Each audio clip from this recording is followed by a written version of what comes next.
আপনারা ইতিহাস জানেন, সৌদি আরবে একটা কিরাত প্রতিযোগিতা হয়েছিল। সমস্ত ধর্মের মানুষগুলি ডাকা হলো, যে যে ধর্মের পণ্ডিত আছে সবাই আসবে, যার যার ধর্মের পুস্তক সব পড়ে শোনাবে। হিন্দু বলেন, বৌদ্ধ বলেন, খ্রিস্টান বলেন, ওই যত রকমের আছে সবাইকে দাওয়াত দিয়েছে। 10 মিনিট করে সেখানে সময় কথা হয়েছে। মুসলমানদেরকে দাওয়াত দেওয়া হয়েছে, তারা কোরআন তেলাওয়াত করে শোনাবে। তাদের জন্য 10 মিনিট। কয় মিনিট? জোরে বলেন, কয় মিনিট? সবার যার যার ধর্মের কিতাব তেলাওয়াত করেছে, সময় 10 মিনিট। 10 মিনিট তেলাওয়াত হবে, সে শোনাবে, লাল বাতি জ্বলে যাবে, তার তেলাওয়াত বন্ধ হয়ে যাবে। বাইবেল তেলাওয়াত করলো, 10 মিনিট বন্ধ হয়ে গেল। এরকমের সমস্ত কিতাব, যার যার ধর্মের কিতাব বন্ধ হয়ে গেল। এবার মুসলমান কাছে আছে, এবার ডাক দেবে মুসলমানদের, আল্লাহর কালাম তেলাওয়াত করার অনুমতি হবে। এই অনুমতিতে কে যাবে? সবাই সিলেকশন করলো, কারি আব্দুল বাসেত। সুবহানাল্লাহ ধরে বলে, আমি বলেছি এই কিতাব জাতি যদি কান লাগায়, এই জাতি তার কাছে পাগল হয়ে যাবে। এবার কারি আব্দুল বাসেতকে বলা হলো, তোমার সময় কয় মিনিট? যারা বলুন কয় মিনিট? 10 মিনিট সময়। হাজার মুসলমান আছে যে আমাদের কিতাবের গ্রন্থ পাঠ করা হবে। একটা কনফারেন্স হচ্ছে, সৌদি গভর্নমেন্ট সবটি আয়োজন করেছে। দেখবেন যারা কারি সাহেব, তাদের একটা ভাব আছে, জানায় এটা ভাব করে নিয়ে বসে। আর কারি বাসের একটা অভ্যাস ছিল, তেলাওয়াত করার আগে এরকম কানে হাত দিয়ে আগে 60 হয়ে নেবে। এই হাত দিয়ে 60 হয়ে বসতে 3 মিনিট পার হয়ে গেছে, বাকি আছে 2 মিনিট। 3 মিনিট চলে গেছে।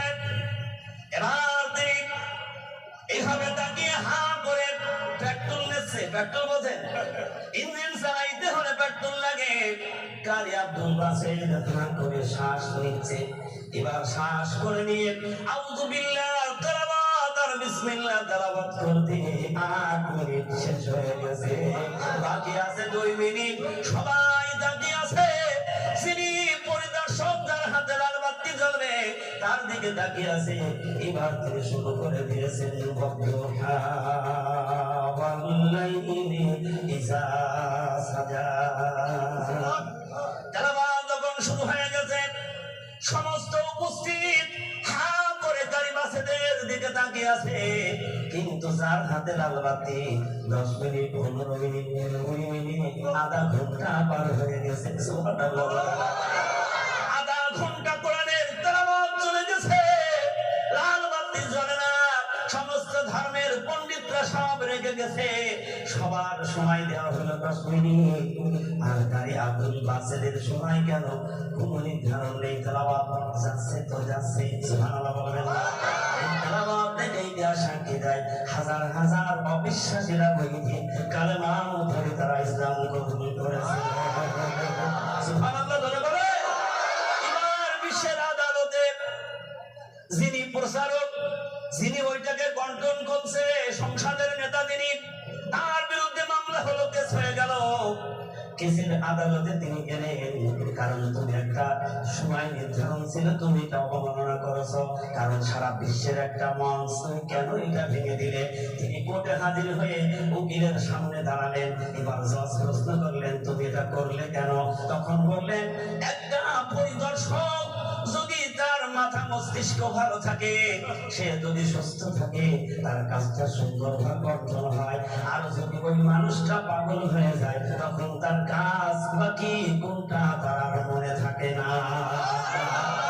কারণ যখন কারি আব্দুল বাসেত আল্লাহর মহা কোরআন যখন তেলাওয়াত শুরু করে দিয়েছে, আমার মাথা মস্তিষ্ক ওই দুনিয়া আর কোনো কথা আমার মনে ছিল না। বলুন সুবহানাল্লাহ। সেই কালাম শুনতে আমরা এসেছি। এই কিতাবের কাছে যারা আসবে, কিতাবখানা যারা বুকে ধারণ করে দেবে, আমার মালিক আল্লাহ তাআলা বলেন, ওই ব্যক্তি পৃথিবীর সব চাইতে শ্রেষ্ঠ একটা মানুষ হয়ে যাবে।